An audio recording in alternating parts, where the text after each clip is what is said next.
Hello, this is just a quick review of the Resident Evil 8 Village Maiden demo. This is for Peter Fabiano and the team at Capcom. First of all, you guys are incredible.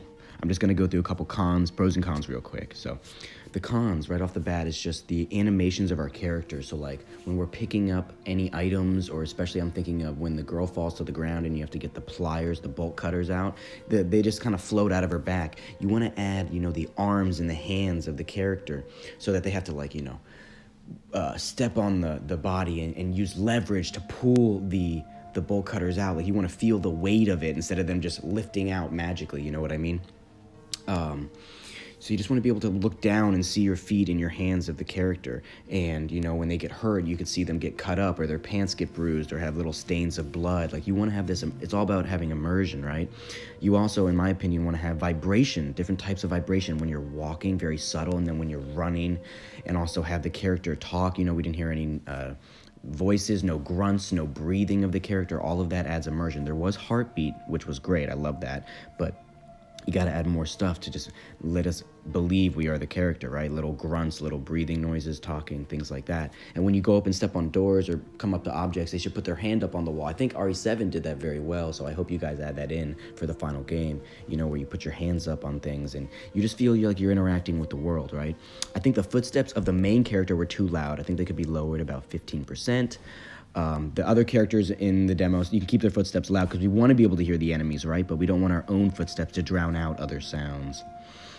And the button prompts, that's the last thing. I think they're too intrusive. Like the button prompts, instead of having like an X to open something show up on a drawer, maybe you could just have the drawer kind of like shimmer a little bit, similar to Resident Evil 5 or something, or 0, where it's just like, it's not intrusive. It keeps the immersion there, where there's not a button showing up on your screen. It just kind of glimmers. Something glimmers in the room, so there's an item that you can interact with. I think that's a much better way to go about it. And obviously the frame rate was pretty good, but I could definitely tell in the main hall that it dipped, below 60 when moving around and stuff like that. And I think that should definitely be ironed out to get a completely smooth 60 frames per second, because I can just imagine when we're outside or when we're with a lot of enemies, it is going to, tank the frame rate, given what I've seen so far. So you definitely want to iron that out. And then I'm also wondering about the PS5 versus the Series X. Like, if you guys could give us some specifications, right? Let us know, what does the PS5 take advantage of? Like, which one should we get?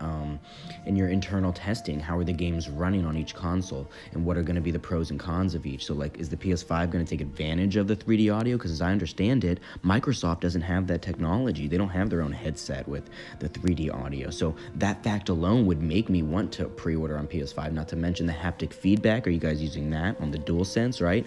What about the pulsing of the triggers? Are you going to add tension to the triggers, so when I'm pulling maybe a shotgun, it's a little harder to pull the trigger than when I'm using my pistol?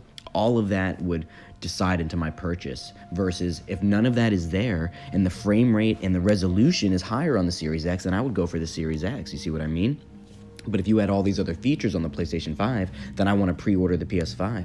I don't know which one to pre-order right now. I'm waiting because I want to see what you guys say about the technology, which one has more features with it, the Xbox or the PS5, and that will determine where I get the game.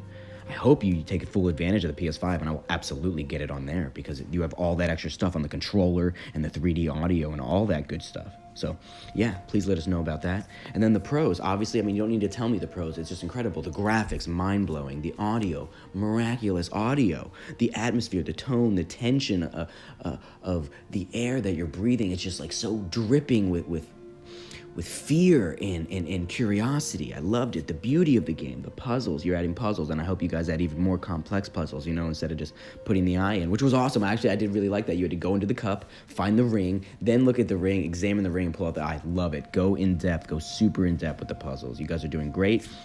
I can't wait to see the safe rooms and the safe room music. That is my favorite part of Resident Evil, is the safe rooms and their music. I have, 30-minute videos about that on my channel, discussing why the safe rooms are the best part of Resident Evil.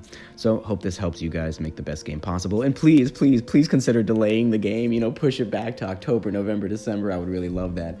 Give us a lot of time to the fans to finish up the old games, to play through the old games, which I'm doing right now as well, trying to play all the old games in order to get to Resident Evil 8. Yeah, so a delay would be great for me personally, and I think a lot of fans would also appreciate it if it means that you're going to polish the game and make it even better. So keep doing your thing. You guys are amazing. I love you guys. All right, take care.